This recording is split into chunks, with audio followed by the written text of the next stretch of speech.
예제가 하나 나와 있습니다. 그래서 그 예제를 제가 계산 문제를 풀기 위해서 한 문제 풀어드릴게요. 자, 예제 풀어드리겠습니다. 자, 선입선출법 관련된 문제고요. 선입선출법은 여러분들 공부하셔야 된다 그랬죠? 주 3일은 X1년 중에 재고자산 거래 내역이 다음과 같다고 되어 있고요. 선입선출법 하에서 기말재고액과 매출 원가를 구하시오라고 되어 있습니다. 문제 풀 때 항상 뭘로 그려야 된다고요? 상품 T계정을 그려서 차변에 자산은 잔액이 차변에 남으니까 기초재고를 먼저 써줘야 되죠. 기초재고는 8만 원이라고 문제에 나와 있습니다. 그리고 단기 매입 원가를 써야 돼요. 이렇게 각각 하나, 둘, 세 번 구입했는데요. 각각 여기다 쓰셔도 돼요. 저는 이거 세 개를 더하겠습니다. 여러분들 재경관리사 시험은요. 계산기를 가지고 시험장에 들어갈 수 있기 때문에 앞으로 수업 준비 들으실 때는요. 복습하실 때 계산기를 꼭 지참하셔서 수업을 듣는 게 좋아요. 그래서 22,000원에다가 174,000원, 58,800원을 더하시면요. 금액이 254,800원이 나옵니다. 자, 기초재고에다 단기 매입 더한 것을 우리가 판매 가능 상품이라고 했고 334800이 나와요. 그쵸? 그럼 판매된 부분은 매출 원가로 처리하시면 되고요. 판매되지 않은 부분 기말재고로 처리하시면 되고 어차피 대차는 맞을 테니까 334800이 나오는 거는 여러분들 기억하실 거예요. 그럼 둘 중에 하나만 결정하면 되죠.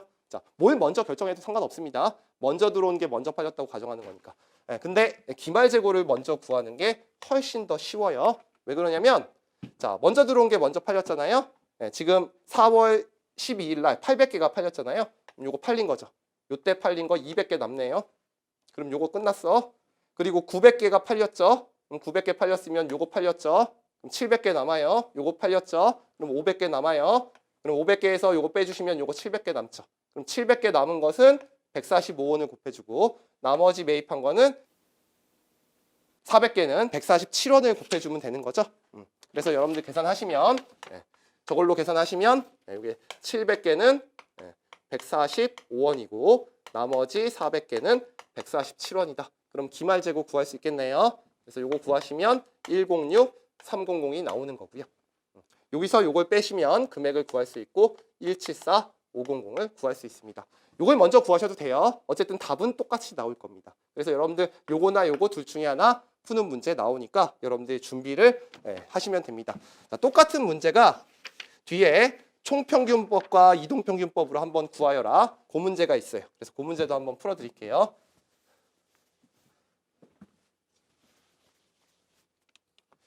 자, 한번 보겠습니다.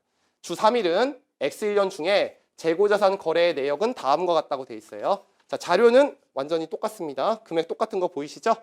자료는 총평균법과 이동평균법에 의해서 기말재고액과 매출원가를 구하시오. 총평균법까지는 여러분들 시험 문제 나와요. 그럼 기말에 한꺼번에 평균 낸다 그랬죠?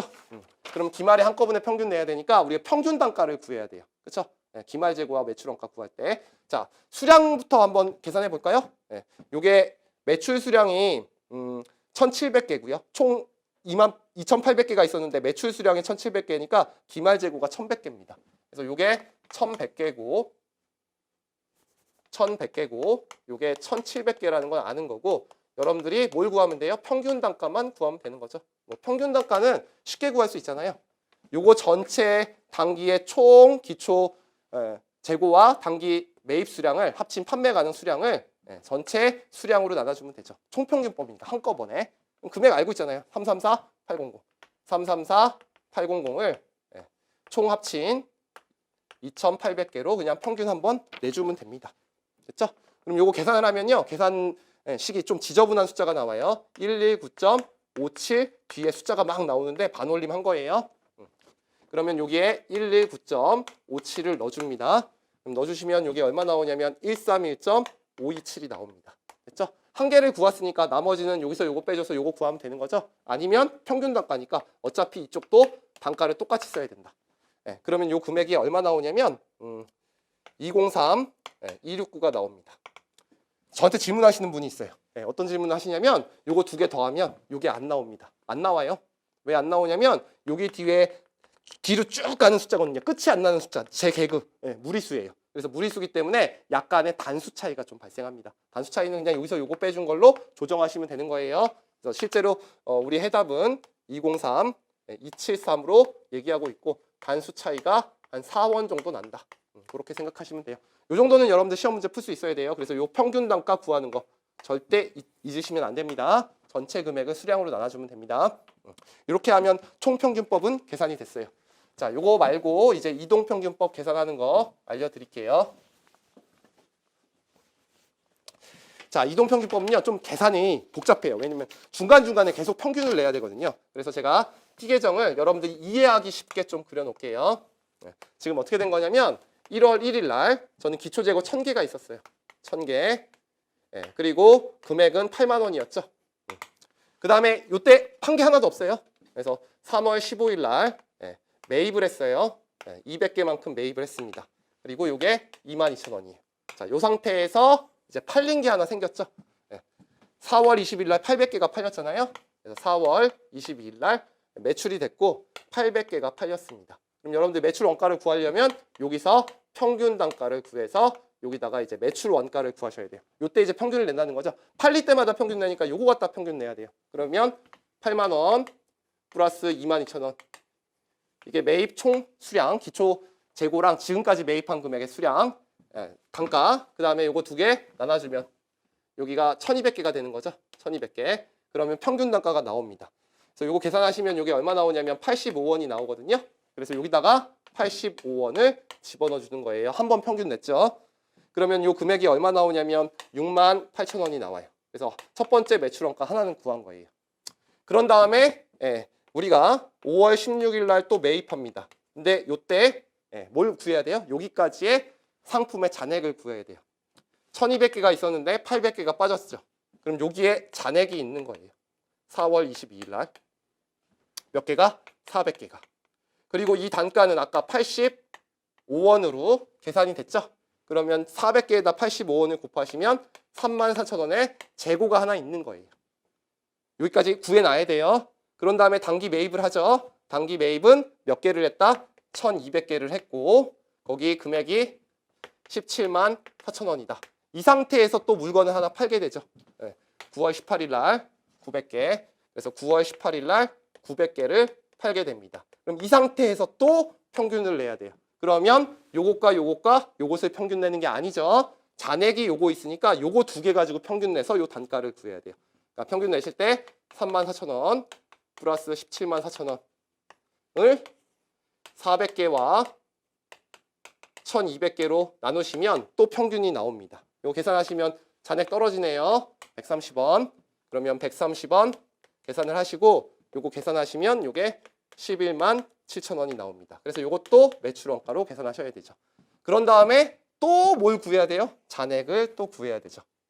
그래서 요 날짜가 9월 18이니까 요 날짜에 잔액이 있는데 1600개가 있었는데 900개가 팔렸으니까 700개가 잔액으로 남는 거고 여기다가 130원을 곱하시면 요 잔액을 구할 수 있습니다. 91,000원. 91,000원. 그런 다음에 매입을 한 번 더 하죠. 400개. 매입을 한 번 더 해요. 11월 23일 날 400개. 얼마에 매입하냐면 58,800원에 매입을 합니다. 그러면 이제 이때는 팔린 게 없으니까 기말 재고가 1,100개가 나오는 거죠. 이때 또 뭘 구해야 돼요? 단가를 구해야 돼요. 그러니까 요 단가 구할 때 91,000원. 그리고 58,800원. 요거 두 개 더한 거를 수량으로 나눠주면 되니까 1,100개죠. 1,100개 나눠주면 지저분한 숫자가 나옵니다. 136.18이 나와요. 요 뒤에 계속 나와요. 됐죠? 그러면 여기다가 136.18을 곱해주시면 금액이 나옵니다. 149,800이 나와요. 그래서 여러분들 기말재고 구하라 그러면 요 금액을 구하시면 되고요. 매출원가 구하라 그러면 요것과 요것을 더해준 금액을 구하시면 되고 118,500을 구하시면 됩니다. 됐죠? 시간이 많이 걸린다는 거 알겠죠? 시간 안에 풀 수가 없기 때문에 여러분들 기출문제 이동평균법은 나온 적이 없습니다. 저한테 이 강의 들으시고 질문하시는 분들이 되게 많더라고요. 아니 이거랑 이거를 더하시면 아까 말씀한 이 금액이 나와야 되지 않습니까? 이거는 제가 이동평균 단가를 구하기 위해서 중간에 잔액을 그냥 표시한 것뿐이죠. 사실은 이게 없는 거예요. 자, 평균 내기 위해서 요거 두 개만 빼주시면 하나, 둘, 셋, 네 개 더하면 요 금액 나오니까 원래 T 계정과 똑같은 금액이 됩니다. 자, 이렇게 이해하시면 될 것 같아요. 자, 여기까지 하시면 어디까지 한 거냐? 예제까지 푼 거죠. 요 예제 바로 다음 거 한번 보실래요? 한편 한국채택국제회계 기준 제1002호에서는 재고자산에서는 후입선출법을 허용하지 않고 있다. 기말재고자산이 공정가치를 반영하지 못하기 때문에. 그거는 기억하셔야 돼요. 자, 그 다음에 다음 장 가겠습니다. 선입선출법과 가중평균법이 서로 비교되는 내용. 이것도 우리 출제가 가끔 되고 있거든요. 자, 회계기간 중에 재고자산의 취득 원가가 계속 상승하는 상황. 기말 재고 수량이 기초 재고 수량보다 같거나 크게 증가하는 경우에 선입선출법과 가중평균법에 의한 기말 재고 자산, 매출 원가 및 당기순이익의 크기를 비교한다면 다음과 같다고 해서 표가 하나 나와 있죠. 별표 쳐놓으시고요. 그거 비교하는 거 가끔 시험 문제에 나올 수 있습니다. 그래서 제가 그거 설명을 드릴 거예요.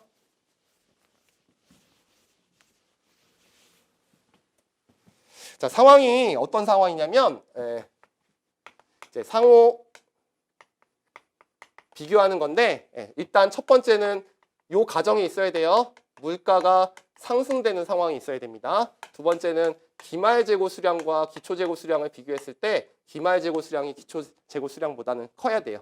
그때 뭘 얘기하고 있냐면 첫 번째 기말 재고의 크기는 뭐가 더 큰데 그리고 매출 원가는 뭐가 더 큰데 세 번째 당기순이익은 뭐가 더 큰데 뭐하고 뭘 비교하냐고 하냐면 선입선출법과 이동평균법을 비교하는 겁니다.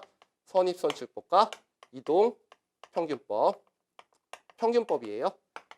크기가 이게 더 크냐 아니면 밑에 게 더 크냐 그거를 우리가 비교하는 거예요. 그러면 이건 그냥 예에 들어서 설명드릴게요. 자, 기초에 한 개 있었고요. 100원짜리였어요. 그 다음에 5월 10일 날 한 개 매입했고요. 한 개 물가가 상승하는 상황이어야 되니까 120원이 됩니다. 그럼 220원이 판매 가능 상품인데요. 선입선출법일 때 매출 원가 그리고 기말 재고 서로 비교해 보면 돼요. 그리고 평균법일 때 매출 원가랑 기말 재고 비교해 보면 되죠. 자, 매출 원가는 먼저 들어온 거 먼저 팔렸다고 가져가니까 이게 팔린 거죠. 그러니까 이게 100원이 됩니다. 220원에서 100원 빼면 이게 120원이 돼요. 됐죠? 그 다음에 평균법은 이거 두 개를 평균 내는 거죠. 220원을 2로 나누면 되죠. 그럼 매출 원가는 110원이 되고 220원에서 110원 빼면 이게 110원이 됩니다. 뭐가 더 클까요? 선입선출법이 기말 재고가 더 크죠? 선입선출법이 기말 재고가 더 크다. 이해가 가죠? 당연한 거죠. 물가가 상승하는데 먼저 들어온 게 매출 원가로 갔으니까 기말 재고가 더 큰 금액이 있을 거 아니에요. 그 다음에 기말 재고랑 매출 원가의 크기는 똑같죠? 두 개 더하면 220원이 돼야 되잖아요. 이쪽이 더 크니까 이건 이렇게 되죠. 확인되잖아요. 그쵸? 근데 물건을 팔게 되면요. 수익은 200원으로 일정해집니다. 매출 원가만 선입선출법이 더 작게 되니까 수익에서 매출 원가가 더 작은 금액을 빼니까 당기순이익은 이렇게 되죠. 그래서 여러분들 요거는 좀 알아두세요. 기말 재고, BS에 있는 금액과 당기순이익은 부호가 같다. 그러면 문제 풀기가 되게 쉬워집니다. 부호가 같다. 자, 무슨 말이냐? 이런 거예요. 우리 회계학의 철학은 자산은 부채 플러스 자본인데 이 자본은 내가 투입한 납입 자본과 그 벌어들인 이익잉여금으로 구성되어 있고 이 이익잉여금은 결국은 기초 이익잉여금에다가 당기순이익을 더한 금액이다. 당기순이익은 수익에서 비용을 뺀 거잖아요. 그러면 요 당기순이익이 커지면 대차가 맞기 위해서라면 자산을 같은 금액을 증가시켜야지 대차가 맞을 거고 자산을 낮추면 대차가 맞으려면 당기순이익이 낮아져야겠죠. 그래서 항상 자산과 당기순이익은요 여러분들 부호가 같습니다. 우리 분식회계라고 들어봤어요? 이익을 과대표시하는 거? 그럼 자산이 과대표시돼 있어요. 그래서 부호가 같다는 거. 요 두 개의 부호가 서로 다르면 둘 중에 하나가 답이겠네요. 그거 기억해 놓으시면 문제 푸는데 유용할 겁니다. 자, 여기까지 하시면 지금 재고자산의 추정 전까지 한 거죠. 재고자산의 추정에서 푸는 방법은요. 매출총이익률법과 소매재고법이라는 게 있는데요. 그 두 가지는요. 여러분들 시험에는 나오지 않습니다. 그래서 뒤에 문제가 없기 때문에 이렇게 표시한 다음에 재고자산의 추정 부분은 공부하지 않으셔도 돼요.